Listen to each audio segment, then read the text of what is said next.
yo acá. Y a todos nuestros demás usuarios, por favor, eviten desmayarse. Ya que dicen que si se caen al suelo, pues ya lo chupó el diablo y yo no los pienso levantar. Aquí no valen los 5 segundos. Así que, todas las instrucciones.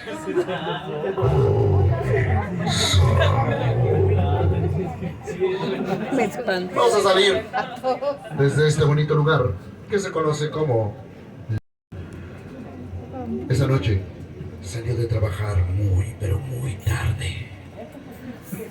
La calle que siempre recorría estaban arreglando el alumbrado público. Así que el camino estaba totalmente oscuro. Aparte estaba nublado, no había luna, no había estrellas. A pesar de que sabía el camino de memoria, comienza su recorrido. Iba justo a la mitad del camino cuando en ese momento una de las llantas de su bici revienta. Se baja para revisar el daño. No hay nada que hacer. La bici, la llanta, está totalmente destruida. Ese día había sido pesado. Además había salido muy tarde. Y a la mañana siguiente tenía que entrar temprano, por lo que eran menos horas para dormir.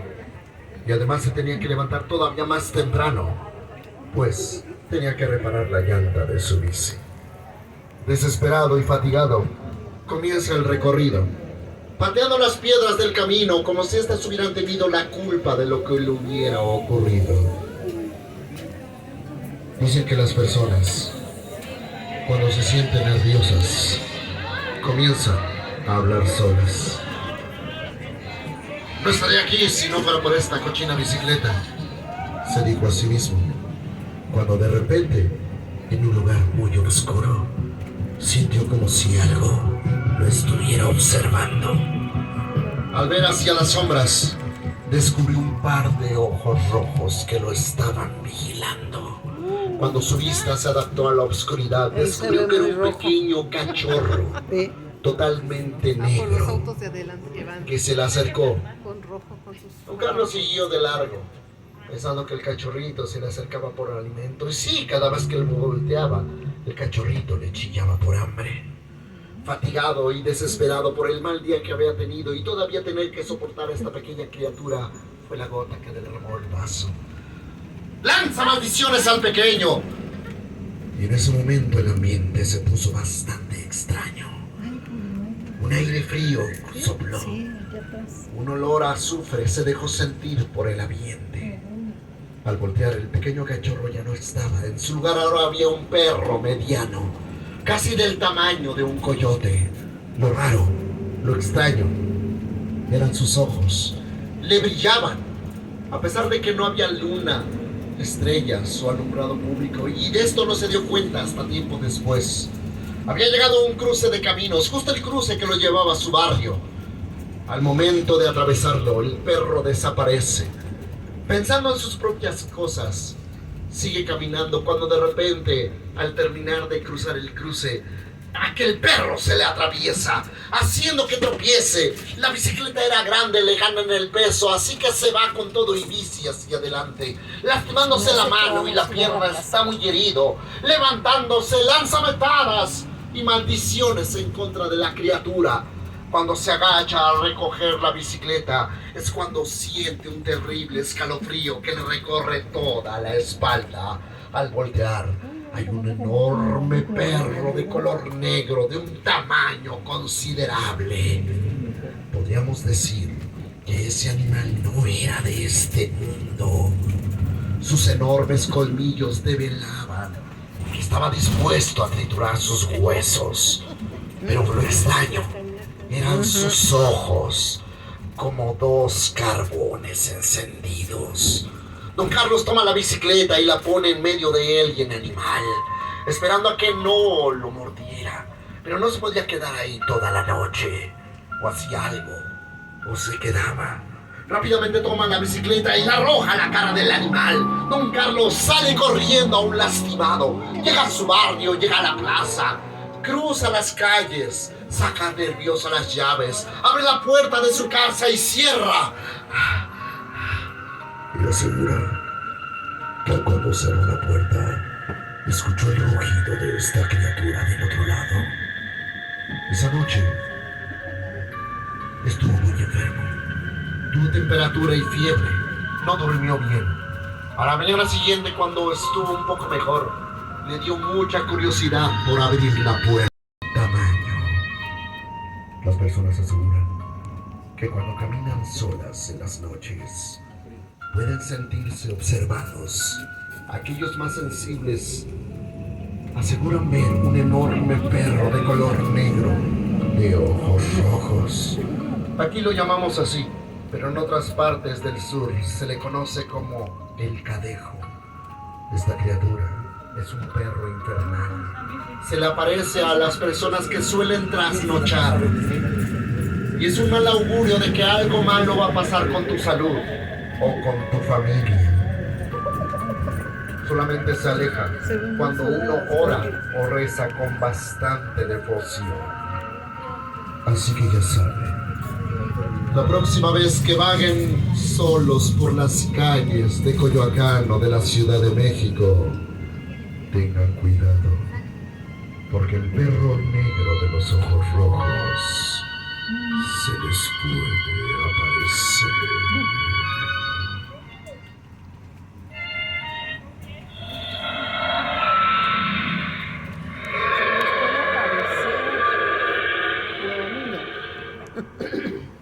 Así que ya saben. ¡Tengan cuidado con esa criatura infernal! No lo pienso. Y es así como hemos comenzado nuestro recorrido de mitos, cuentos, historias y leyendas de Coyoacán. Esta es una leyenda local, pero principalmente se escucha en lo que son las periferias de la Ciudad de México y muchas regiones del sur de nuestro país. El perro negro de los ojos rojos o el cadejo. Pero no solamente vamos a narrar este tipo de historias a bordo del tranvía. Estamos recorriendo esta enorme avenida que casi siempre está bien congestionada. Esta avenida era un antiguo río, se llamaba Huitzilopochtli, quiere decir lugar de los colibríes azules. Pero siendo sinceros, si hasta a nosotros se nos complica la pronunciación náhuatl, ¿se imaginan a los primeros españoles?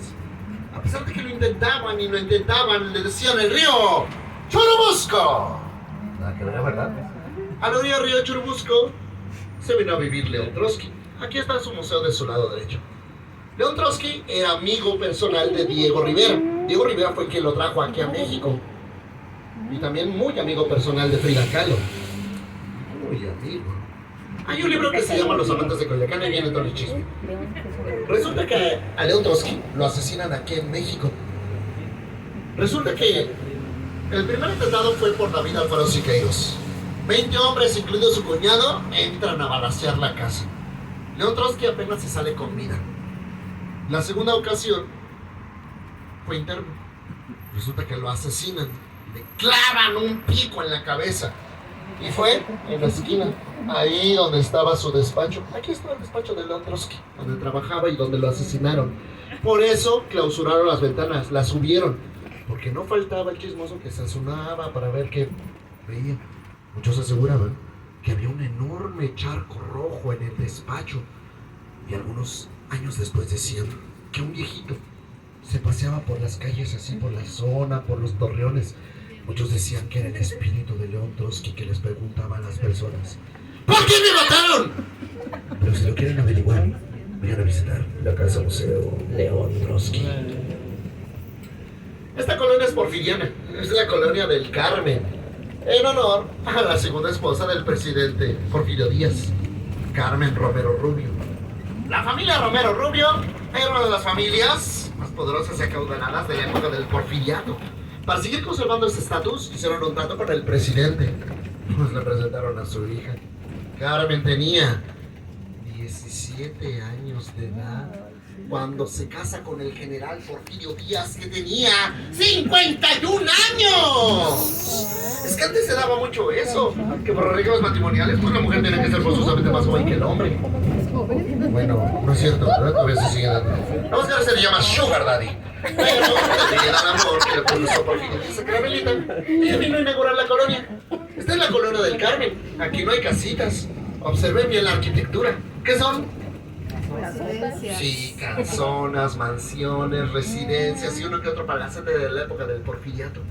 Estilos franceses o italianos, modernistas o vanguardistas después del terremoto del 85. Esta es una columna exclusiva, ideal para que artistas, poetas, escritores, pintores y refugiados se vengan aquí a vivir desde 1900 hasta 1940.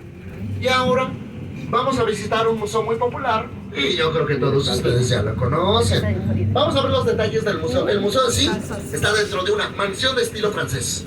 Es de 1902, de la época de Díaz, construida y planificada por el fotógrafo personal del presidente Porfirio, Guillermo Caló. Fue el hogar de la familia Caló Calderón, y don Guillermo terminó literalmente regalándosele a su hija cuando ella se casó.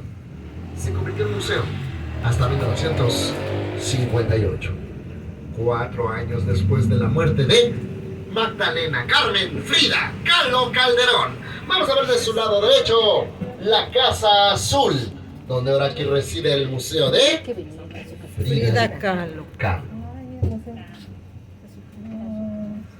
Ay, la vida de Frida Kahlo. Una gran mujer, una gran artista, y eso no se discute. Pero yo creo que nadie en el mundo se le desearía todo lo que ella sufrió y experimentó en carne propia. Y como dice una canción muy popular por ahí, pena tras pena tras pena. La pequeña Frida nació en Coyoacán. Con solo verla, sabían que era especial. De pequeña tuvo una rara enfermedad que le dejó la pierna tan delgada como si fuera una vara. Ella quería demostrar que era fuerte. Comenzó a jugar fútbol. Comenzó a pintar para que vieran que era diferente. Así se volvió una chica de mucho valor. También quería ser doctora y mucho comenzó a estudiar. Pero un día se subió a un autobús. ¿Qué les pasó? Su vida de pronto cambió. Muchos meses permaneció en cama y solamente podía observar sus pies. Así que su padre le regaló pinturas y ella, gracias a un espejo, comenzó a pintar su enorme entrecejo. Entre cuadro y cuadro pronto se puso buena, así que decidió llevarlos a exposiciones para ver qué opinaba la gente de ella. Diego Rivera la conoce, queda muy impresionado. No sabía qué le gustaba más, si ella o sus cuadros. Era una pareja bastante original. ¿Cómo podían ser los dos tan diferentes, pero a la vez tan igual? En sus cuadros Frida Kahlo pintaba sus emociones, sus enfermedades, sus tristezas y muy pocas veces sus alegrías. Pronto sus extraños cuadros comenzaron a causar sensación y ella comenzó a viajar por el mundo causando gran admiración.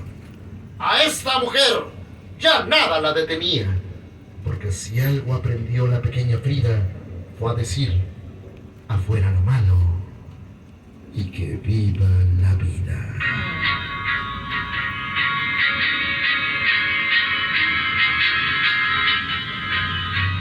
...2007...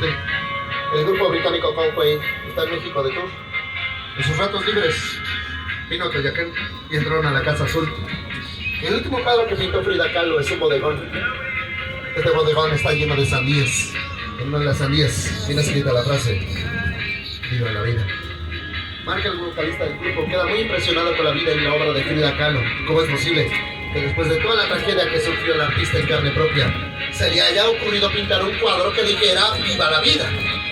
Y a partir de ese momento, cuenta la tradición que el grupo tomó como inspiración el cuadro para crear el cuarto álbum de su carrera musical, del cual venimos escuchando el éxito sencillo de ese disco: Viva la vida.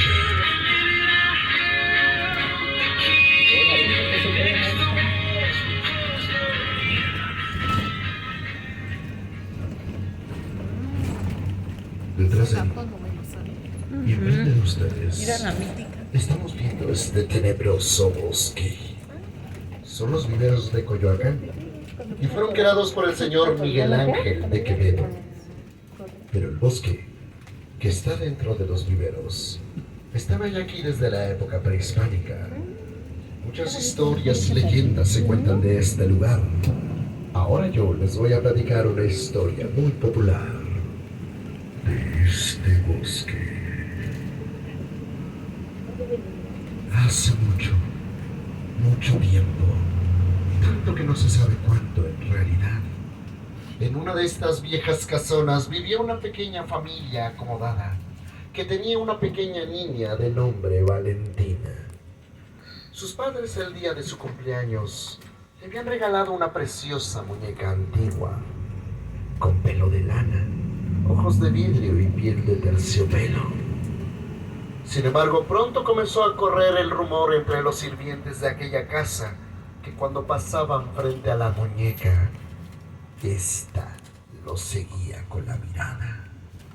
Chismes y rumores de los sirvientes decían aquellos, hasta que un día la propia hija le dijo a sus padres: Mi muñeca me habla. Al principio pensaron que era la imaginación de su hija, que tal vez se había creado un amigo imaginario. Hasta que un día la madre de Valentina pasa por enfrente de su habitación y escucha a dos niñas reírse. En ese momento la madre se acuerda de que no hay otra niña jugando en la casa. Así que se regresa rápidamente y abre el cuarto de su hija y solamente ve a Valentina jugando con su muñeca. En ese momento su instinto de madre la alerta de que algo no está bien con ese juguete. Así que un día aprovecha que su hija está jugando sola en el patio. Toma la muñeca y la mete dentro de una caja de zapatos. La mete en el interior de su armario y a la medianoche a dos de sus sirvientes de confianza les da pico y pala y la caja con la muñeca les pide enterrarla en lo más profundo del bosque, pensando que con eso su hija estaría a salvo. A la mañana siguiente, la mucama que se encargaba del cuidado de Valentina llegó corriendo a la habitación de los padres. ¡La niña ha desaparecido! Rápidamente los padres se pusieron como desesperados a buscarla por toda la casa junto con todos los sirvientes. Apoyaron los vecinos y también las autoridades. Pasaron las horas, pasaron los días, pasaron las semanas, pasaron los meses, llegaron los años y Valentina nunca apareció. Su anciana madre, a pesar de su avanzada edad, se decía que recorría por las noches las colonias y los barrios de Coyoacán gritando: ¡Hija mía, vamos por! Ay, mija. Ella murió de tristeza. Pero cuentan los locales que si un día se van caminando por la orilla de los viveros, hay muchas personas que aseguran que del otro lado de esta barda se aparece una pequeña niña de ropas antiguas que les pregunta a las personas: ¿Han visto mi muñeca? Dicen que es inofensiva, dicen que no les hace nada, pero si lo quieren averiguar, vénganse un día caminando a estas horas de la noche Soy tan curiosa. por la orilla de los viveros de Coyoacán. Excepciones. Este es el río de la Magdalena, donde los vecinos y locales dicen haberla visto, haberla escuchado.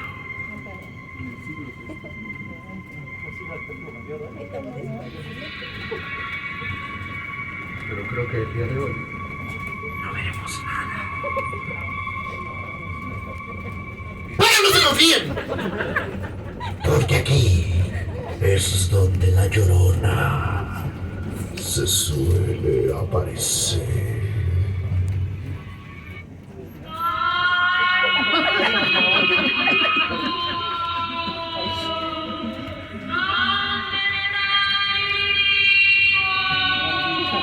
¡Aquí no vienen tus hijos! ¿O si viene algún hijo de la Llorona? Digo, sino para que le veamos allá atrás en el río con su mano. No, bueno, entonces continuamos. Andy, pícale que está vengando. Esta bonita barrio que ahora estamos visitando es Santa Catalina. Y curiosamente, este es el primer barrio que construyó Hernán Cortés tras la caída de México Tenochtitlan. Observen las casonas, como son antiquísimas y muy viejas. Y así es como hace muchos años se tenía la costumbre de construir los barrios y los pueblos, con enormes casonas, calles bien estrechas y un montón de callejones. Nosotros los capitalinos sabemos que aquí en la Ciudad de México existen callejones por cientos. Y en algunos asustan, Hay 3 callejones que son los más tenebrosos de toda la Ciudad de México. Acá en el pueblo de Mixcoac, en la delegación Benito Juárez, tenemos el Callejón del Diablo. Cerca del centro histórico, casi llegando al Salto del Agua, muy cerca del eje central, se encuentra el Callejón del Niño Perdido. Y aquí en el barrio de Santa Catalina, en Coyoacán, detrás de todas estas hermosas casas coloniales, hace muchos años creció un frondoso huerto de aguacates, donde se dice que al pie de un gran aguacatero fallece un pequeño. Hay muchas versiones de cómo ocurrieron los hechos, pero se dice que después de las 10 de la noche, el espíritu del niño se aparece por el barrio. Lo van a ver como un niño chiquito que va jugando por ahí. Y resulta que los niños se le aparecen a las personas que van solas o en parejitas. El niño se les acerca, pide ayuda, pide que lo lleven a su casa. Las personas acceden y lo llevan al callejón, pero cuando entran, de repente el niño desaparece. Comienzan a escucharse pequeños pasos, pero no hay nada. Risas, gritos, golpes de cadenas. Ese lugar está maldito y los vecinos lo saben. Por eso no entran ni salen a altas horas de la noche. Lo conocen como el Callejón del Aguacate. Para llegar al Callejón del Aguacate, hay que recorrer esta tenebrosa calle llamada Francisco Sosa. Y vamos a llegar a una intersección tan pequeña que se llama La Escondida. Es que imagínense, la calle está tan chiquita que incluso un árbol la tapa. Claro, estamos hablando de un árbol de 1500 años, así que es un enorme arbolote. Pero detrás del antiguo titán Fresno, vamos a ver La Escondida. Recorren esta calle hacia el fondo. ¿Ven aquel enorme portón? Era la casa de los Escalante. Del otro lado crecía el huerto. Cuando lleguen al portón, de vuelta a la izquierda, ahí es donde comienza lo bueno. La historia es de 1930. Se dice que en ese callejón, hace muchos años, vivía un viejo soldado de la Revolución Mexicana que construyó y fijó su casa frente al huerto para pasar sus últimos días de vida en un barrio tan tranquilo como el de Santa Catalina. Sin embargo, el viejo militar tenía un trastorno, efecto de la posguerra que lo deja mal de la cabeza. Sufría de alucinaciones y ataques. Se espaciaba por las calles y los barrios de Santa Catalina para despejar su mente de la locura. Frente a la casa del viejo militar crecía el árbol de aguacate más grande de ese huerto. Y cada vez que el soldado salía a pasear, un pequeño niño de entre 7 y 8 años le salía al paso. Es que el soldado siempre iba de uniforme y de medalla. El niño lo admiraba. Y por eso el pequeño niño hacía lo imposible por llamar la atención del militar. Le pedía que lo ayudara a bajar los frutos de aquel gran aguacatero o que jugaran a la pelota. A veces el soldado aceptaba, aunque casi siempre rechazaba sus ofertas. Ocurrió que cierto día, mientras el soldado y el niño jugaban a la pelota, el viejo militar comenzó a sentirse mal. Alucinó que el pequeño niño era un soldado enemigo que lo quería atacar. El soldado en su locura no hace más que defenderse. Se abalanza en contra del enemigo. La brutalidad de su ataque fue tal que cuando el soldado reacciona, se da cuenta de que entre sus manos está el pequeño cuerpo del niño y no respira. Rápidamente lo coloca en el piso y trata de brindarle primeros auxilios. Todo es en vano. De la tristeza, el viejo militar saca una soga de su casa. Hace un nudo en la rama más resistente de aquel aguacatero, formando con la soga una horca. De ahí el viejo militar pide perdón, se cuelga y se quita la vida.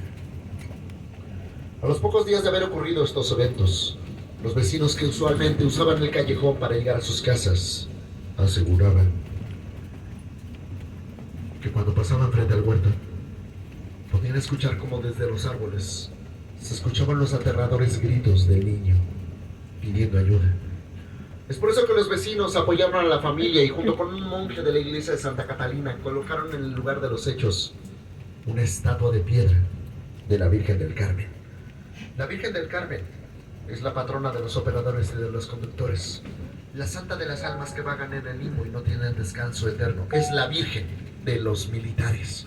Está ahí para que la gente que entra al callejón expíe sus culpas a los pies de la imagen religiosa.